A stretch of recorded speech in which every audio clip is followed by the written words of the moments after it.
We begin in Detroit this morning, where Democratic presidential hopefuls are prepared for their second debate. Over the next 2 nights, 20 candidates will be taking on each other, all with hopes of taking on President Trump in 2020. Reporter Jennifer Ann Wilson has the latest.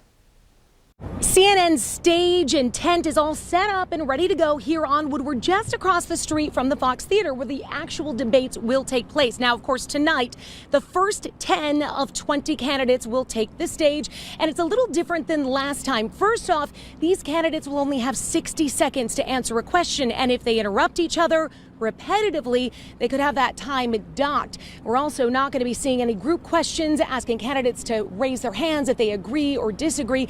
But the biggest difference of all is probably the issues. We're expected to hear them talk about issues that impact the Midwest, urban areas, and specifically right here in Detroit. 20 will take the stage over the course of 2 days, but ultimately only one Democratic candidate will survive. Much like the Hunger Games, the goal at this point, to thin out the competition. To strengthen or weaken particular candidates. As 10 at a time step into the ring or onto the Fox Theater stage, political science professor Mike Thompson says the underdogs could come out of the gate swinging. Challenge the front runner, then there are more points in the polls that could be reallocated to somebody else. Each will have 60 seconds to answer questions which are expected to be aimed at the coveted Midwest voter and address Michigan concerns. Environmental issues like clean drinking water. The failure to deal with the Flint issues, income inequality, these are really important issues. International trade deals and manufacturing, which of course lead to jobs. And jobs. And some of the hopefuls have their own agenda. In the last couple of weeks, former Vice President Joe Biden released a criminal justice plan. Kamala Harris released a safe drinking water plan. Beto O'Rourke released an education equity plan. But with a field of 20, it may be tough to tell one politician from another. So here's some expert advice. Does this person match up with what my needs are? Some of them are going straight ahead down a line and agenda and giving very clear understanding of who they are. Others, you don't have a clear idea at all. And if you like fireworks, experts are predicting that Elizabeth Warren and Bernie Sanders will deliver on that tonight, while tomorrow, Kamala Harris and Cory Booker are expected to gang up on former Vice President Joe Biden. Biden's camp, though, says that he'll be more aggressive this time around, so we'll just have to watch and see. In Detroit, I'm Jennifer Ann Wilson. And that debate begins at 6 o'clock tonight, Montana time, and you can watch it on CNN. And as mentioned, Montana Governor Steve Bullock is one of those candidates. He took off for Detroit Monday afternoon, where he'll make his first appearance as a candidate in a Democratic presidential primary debate. Bullock says the debate is a chance to let the nation know what he's done and wants to do, but that he also wants to talk about how the system should work to help the average person. Bullock did some prep work in Helena this past weekend, using local attorneys as surrogates for the other candidates in a mock debate. But he told MTM News that some of his best preparation has been meet and greets with voters on the campaign trail and hearing their concerns. One of the meet and greets when a retired teacher said, out of that first debate, I didn't hear anybody providing my voice. Her voice was someone who looks at economically, there's a whole, like over 40% of the country wouldn't have $400 in their pocket in case of emergency. Her voice was wanting to have someone that can kind of connect with the challenges of everyday people. And it's also important for Bullock to do well, otherwise it will be more difficult to qualify for the next debate in September. The debate begins at 6 o'clock tonight, Montana time, as mentioned, and you can watch that on CNN.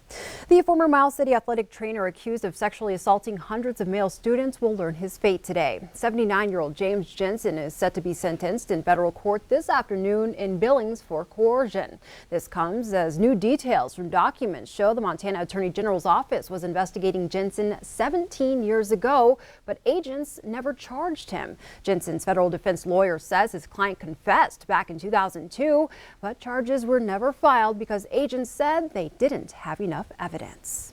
Billings and the nation as a whole is facing a serious blood donation shortage. 6.8 million volunteers give blood.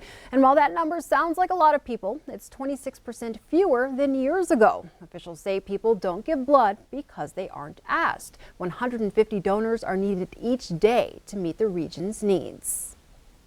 2 weeks ago, I was on call and I had 2 big traumas come in, and there was an added open heart, and there was somebody else with a bleeding event going on in the ICU, and you had to sit and go, do we allow a surgery to proceed? Do we triage who receives blood products? And to be thrust in the middle of that, in the middle of your day, and have to go, how do we address this?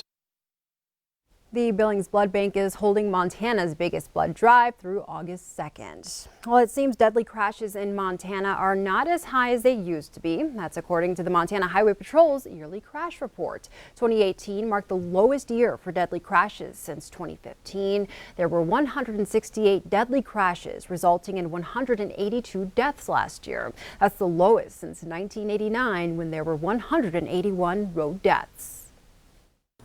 What I'm very happy to report is this year, until July, we had no fatal crashes in Cascade County or the whole district of the Highway Patrol up here. Those numbers generally change due to the 4th of July holiday. July is the deadliest month on Montana roadways. This summer, because the conditions are good, we may get a little more relaxed when we shouldn't be, and as a result, we're not noticing curves, we're not noticing vehicles turning or stopping in front of us, and then we crash. And a positive takeaway is this. MHP says people are buckling up. Seatbelt use on Montana roadways was at an all-time high at 86% in 2018. That's an 8% jump from the year before. It's the beginning of a new era at Metro Park. Signs bearing the name of the arena's new title sponsor, First Interstate Bank, were hung up on the building Monday afternoon. First Interstate was chosen as a sponsor back in June. Metro Park Director of Marketing, Ray Massey, said they hope to have the new signs up in time for Montana Fair. Crews are on track to have the project complete by the end of the week. First Interstate President Kevin Riley says that Metro Park is a huge economic driver for Billings. It's good for the Billings residents to participate in events at the Metro. It brings in people from South Dakota and Wyoming and other cities, so that's what really helps the economic vitality of Billings, is bringing all these other individuals in for shows and the PBR and various other events at the Metro. First Interstate bought the naming rights for $875,000 over 5 years.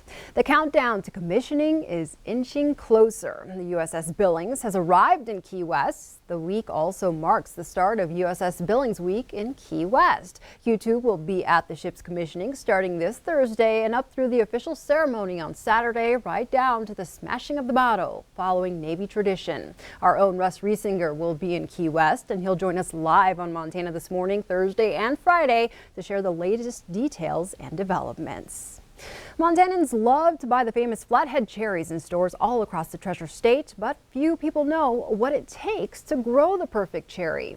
To keep cherries fresh upon grocery store arrival, cherry growers say the fruit needs to be grown at 80 degrees. They call it a delicate weather balance. Too hot and the fruit can mush and bruise easily. Too cold and the cherries won't grow. Cherries like hot weather. 80 degrees, that's good for cherries, and then it would cool back like 50 degrees at night. That's really nice for cherries. Johnson says people should see cherries in the grocery stores and at stands now, but more will be available in the coming weeks.